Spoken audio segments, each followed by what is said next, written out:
Torbaanota kana gabaan gurraachi seeraan haala malee ol ka'ee jira.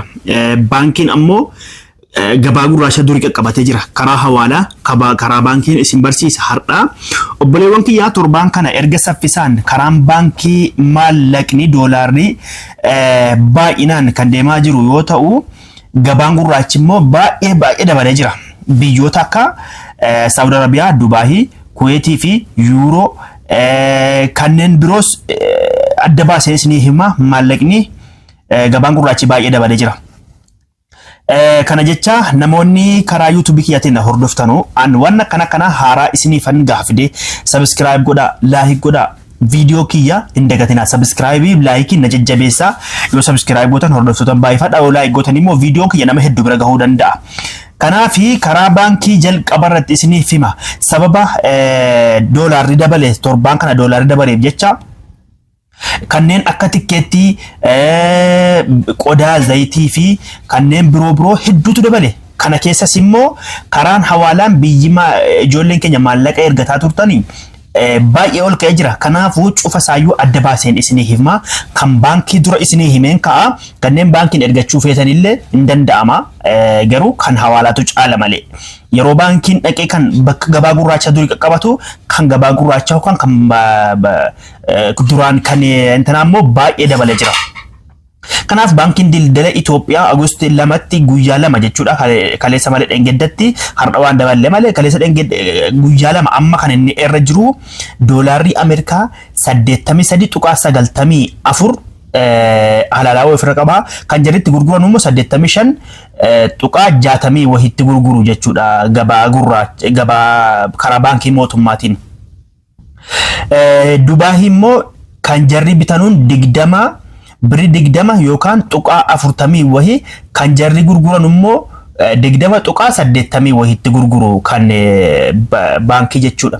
Kuweetii ammoo kan jarri bitanuun 261 duraan 200 yookaan 270 ture 261 yoo ta'u kan jarri gurguratan immoo 266 tuqaan numa jira gaa.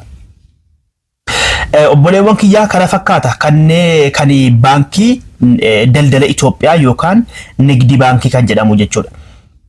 Awaash baankiin ammoo doolaara Ameerikaa 96 kan jarri bitanu 96 tuqaa wayin kan jarri bitanu kan jarri gurguratan immoo 106 doolaara Ameerikaa. Kan Saudi Arabiyaa Riyaala Saudi Arabiyaa 23 tuqaa wayin kan bitanu yoo ta'u kan jarri gurguratan immoo 25 tuqaa wayitti gurguratu. Dubaayii ammoo 23.70 wayiin kan bitan yoo ta'u kan jarri gurguratanuun tuqaa 26.33 wayitti gurguratu.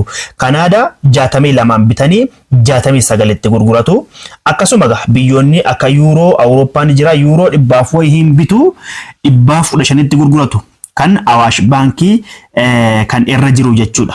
Oromiyaa baankiin ammoo doolaara Ameerikaa tokko 97 bitu 97.70 wahiin bitu kan jarri gurguratan ammoo 107 isiniif galee.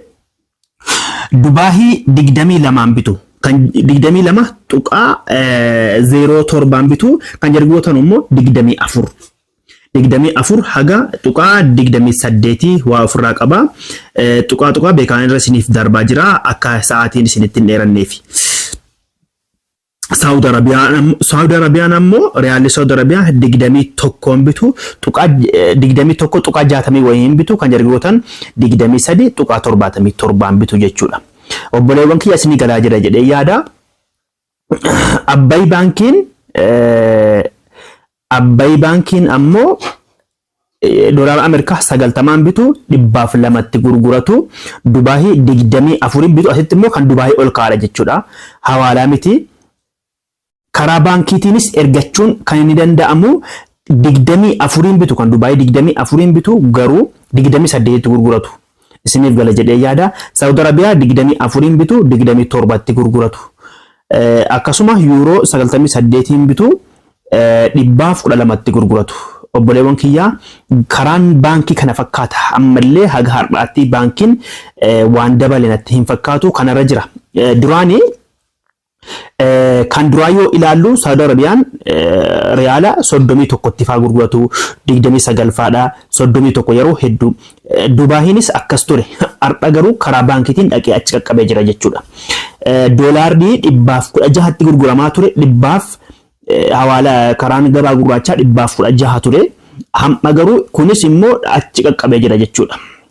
Kun immoo karaa baankii mootummaati.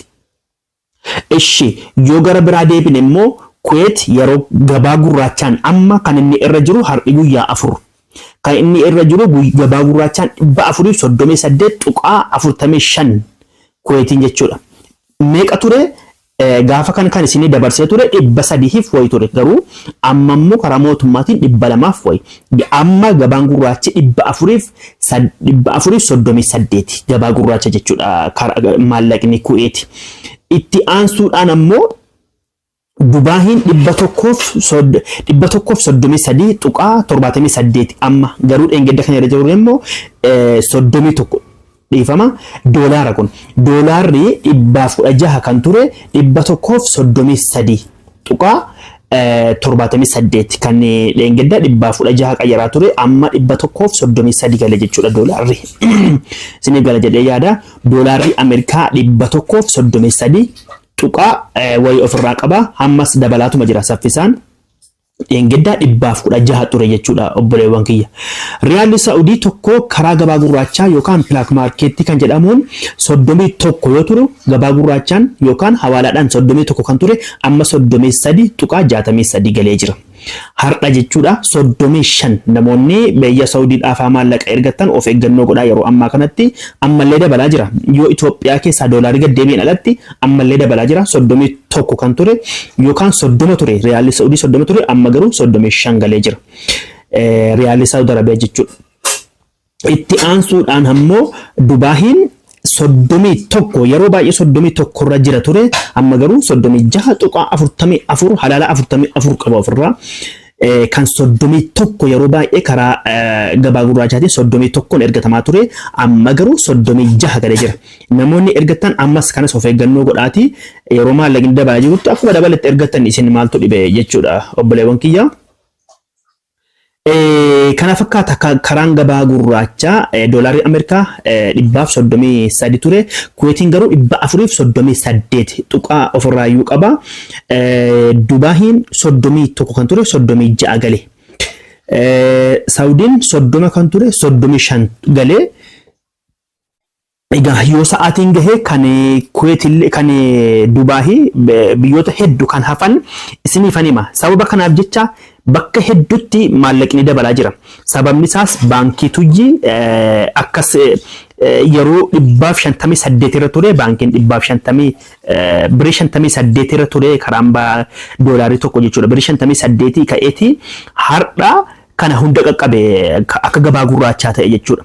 Kanaaf namoonni maallaqa ergatan of eeggannoo jabaa godhaati gaafattan malee ergina. Guyyaa guyyaan wanni akkanaa kun akka isin bira gahuuf haalli gabaa haalli ittiin deemsaa akka yookiin namoota tokko hordofuu dhiisuu dandeessan akka isin bira gahuuf YouTube channel kee subscribe godhaa share illee waliif